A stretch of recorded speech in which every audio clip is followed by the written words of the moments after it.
Hey there, it's John Spo. I'm in Saigon, Vietnam, and I'm on Bo Bien Street. This is part of the big backpacker center here, and lots of travelers like to come here. Backpackers like to come here because there's lots of bars, lots of restaurants and cafes that cater to international tastes. So at some point in your travels through Ho Chi Minh City and Saigon, you may end up here. And it's a great place to come and actually do things like, well, for one, of course, you can stay here. They have lots of inexpensive hotels and backpacker hostels. The other is you can book lots of trips here. So day trips or trips outside of Saigon can easily be booked here. And of course, many of the people that work in these establishments can speak English as well. So it makes your travels a little bit smoother. So in this week's episode of Far East Adventure Travel, Saigon, Vietnam. I was checking out Pham Mu Lao and Phu Bien, known as the Backpacker Center. I normally like exploring and photographing less touristy areas of the city, but it never hurts to be familiar with places where you're more likely to meet up with fellow travelers and exchange stories, suggestions, and tips. I was on my way to Ben Thanh Market, another lively and well-known part of the city. Actually, most of Ho Chi Minh City is lively. In fact, pretty much all of it is.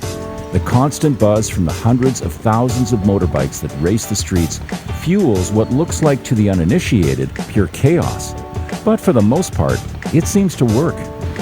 There's lots of ways of getting around Ho Chi Minh City, or as many of the locals still call it, Saigon. It's not for everyone, but when it wasn't raining, I found myself hopping on the back of a motorbike taxi ordered using an app. Convenient and courteous drivers only interested in getting you safely to your destination with fair pricing.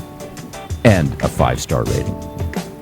The original Ben Thanh Market area was established in the 16th century by local street vendors and eventually was organized by the French into a more formal setting in the mid-1800s. The current location was established in 1912 with a renovation completed in 1985. Even though the market closes at 6 p.m. every night, it's still a great gathering spot with lots of people hanging around, eating, and socializing.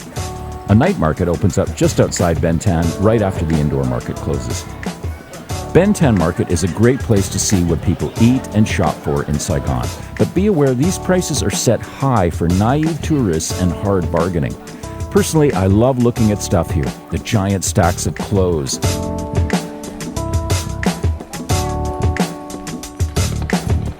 souvenirs and massive containers heaped with dried fruit and nuts, candies, and coffee and tea sellers around every corner.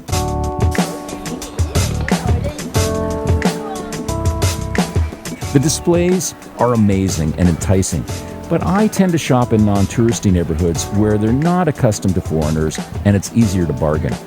Because most people that work here speak pretty good English, communication is easier though. If you're pressed for time and want to shop at Ben Thanh Market, look at everything with disinterest and bargain hard. I've stopped for refreshments inside Ben Thanh Market. I'm surrounded by coffee and tea places, dried fruit, candies, and everything. Having soursop, it's really good for you, and of course it's Southeast Asia, so it's plentiful and it's so delicious. Taking a break here in this busy market and bring your best bargaining tools with you. You have to bargain hard here, trust me.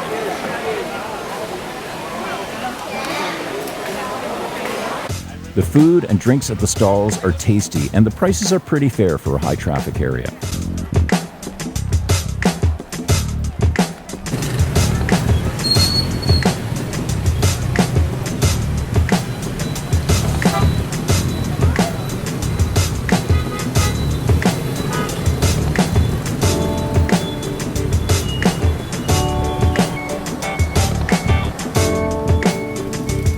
Ho Chi Minh City is divided into 24 districts, but there's really only 7 that you're likely to find yourself in. This is District 1, which is Saigon proper. It's where you'll find most of the major sites. From Ben Thanh Market, there's lots of places to see within a 15-minute walk, like the Opera House, the Old City Hall, major shopping malls, historic hotels with rooftop bars, and more. It's also where the War Remnants Museum is located. This is one of the most visited museums in Saigon, with an estimated 500,000 guests per year, mostly foreigners. Although some may find this a one-sided exhibit, it does show in very real displays the atrocities of war. On the grounds, there are various leftover U.S. military aircraft and equipment, including tanks, bulldozers, and howitzers.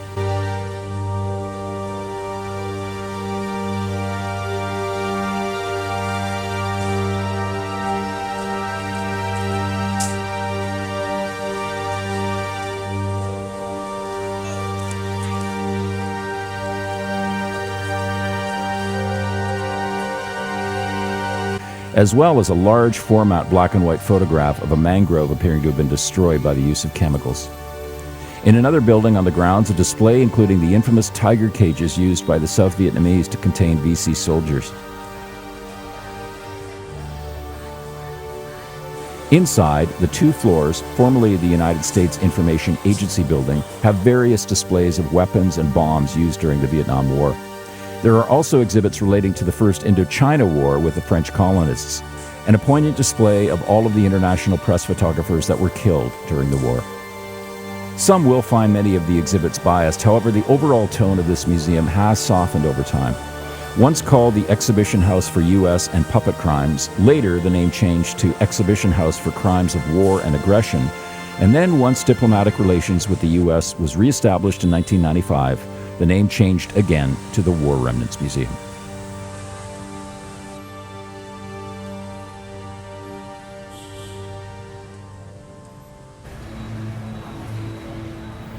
On the other side of town, a visit to the Jade Emperor Pagoda is one of the most atmospheric temple experiences in Ho Chi Minh City.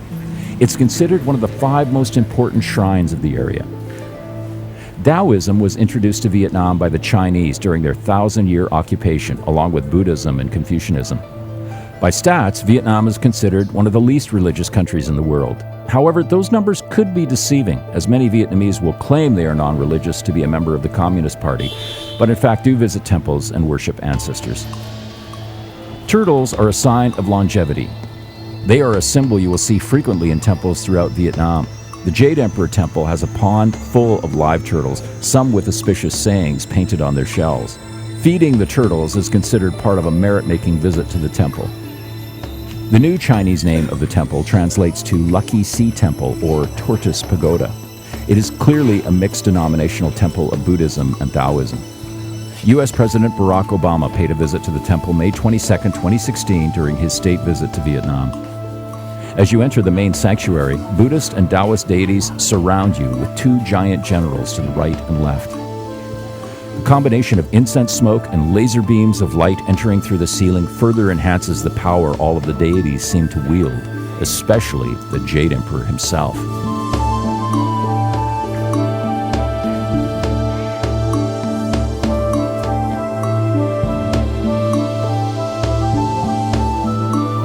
In another room through a corridor, the Chief of Hell awaits you. On the walls, there's wood-carved depictions of the various punishments that evildoers will receive in the 10 regions of hell. The city god is also found in this room, with many worshippers paying him a visit. His hat reads, "At one glance, money is given."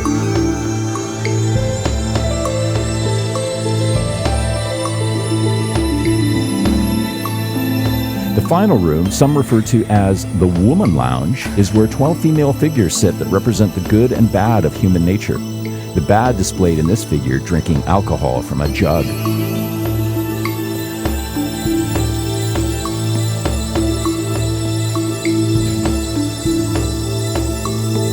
The goddess of fertility, Kim Hwa, presides over all. Childless couples visit here frequently to pray for offspring. Ho Chi Minh City is a megalopolis of contrasts, new and old, traditional culture and modern shopping, pleasant sights, friendly faces, and reminders of the dark days of despair and war. In my opinion, it's one of the most vibrant, exciting, and rapidly changing cities in Asia, and I can't wait to share more.